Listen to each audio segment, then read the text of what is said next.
Life needs energy. Energy requires fuel. Fuel plus O2 yields CO2 plus H2O plus energy, but fuel costs money. And it creates greenhouse gases, which are bad for life. So why don't we look for free sources that will reduce greenhouse gas emissions?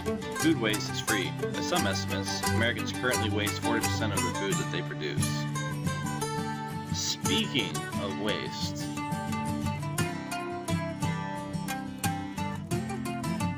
poop is free too. So how do we turn the waste into fuel? We turn to our friends, the bacteria. Bacteria love to eat bio-waste, and it turns out that their waste is methane, which is something we can definitely use. Methane plus oxygen yields CO2 plus H2O plus energy.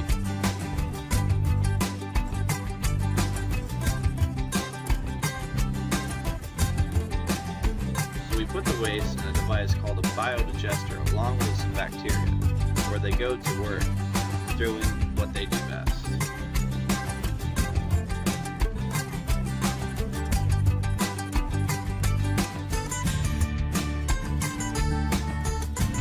Then collect the methane to use for energy. The leftover waste can be used as a nutritious fertilizer for our crops. As an added bonus, this fertilizer is virtually scentless. Mission accomplished. But can this really help us here in Vermont, and if so, how much? One thing we do have a lot of in Vermont is cows. Here in Windham County, we have about 8,200 cows, which produce 50 pounds of manure per day. For those of you without a calculator, that equals about 149,650,000 pounds per year. If you put all of that in a biodigester, we could produce over 2 billion cubic feet of methane. With that amount of methane, how much energy could we make?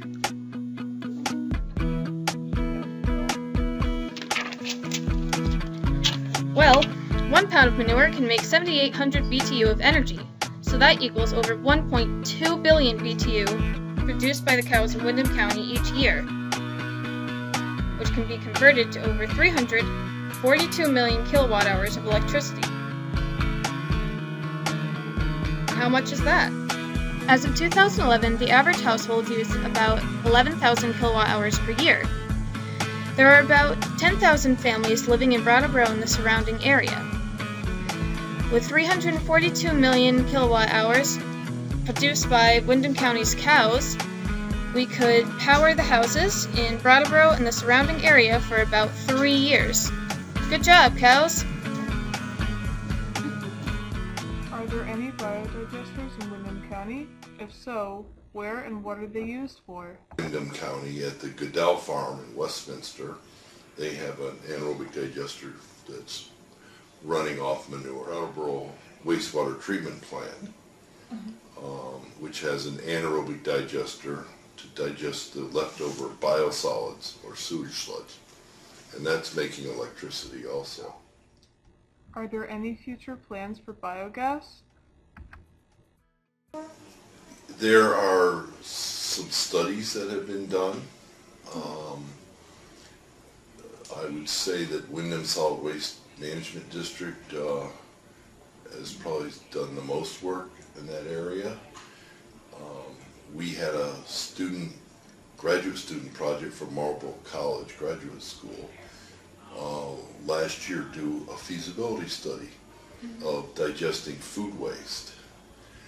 Much as Brattleboro currently collects food waste for composting, that material could be put into an anaerobic digestion vessel to extract the methane, generate power, and then still have a byproduct that could be used as a soil amendment or compost.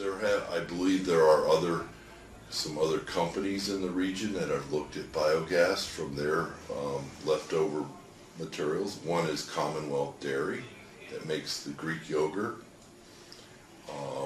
and also Grafton Village cheese. If a biogas plant was to be built in Windham County, what location would fit best? I believe that right at Windham Solid Waste Management District's property on Old Ferry Road, where the closed landfill is, for a number of reasons. First of all, the Solid Waste District's mandate is to recycle, and so with the new state recycling law for organic, we would have a good location. We've been studying the use of biogas in Kristianstad, Sweden. Kristianstad has been using biogas for the past 20 years. What's so different politically and economically about Vermont that biogas hasn't been used as long? From biogas, from organic matter, there's not much of that happening in North America. I have been to some biogas plants that make CNG for fuels. You might be interested in a company called Quasar, Q-U-A-S-A-R. I went to a plant of theirs several plants in Ohio recently. And that comes from organic waste, organic materials, specifically manure, sewage sludge, which is called biosolids.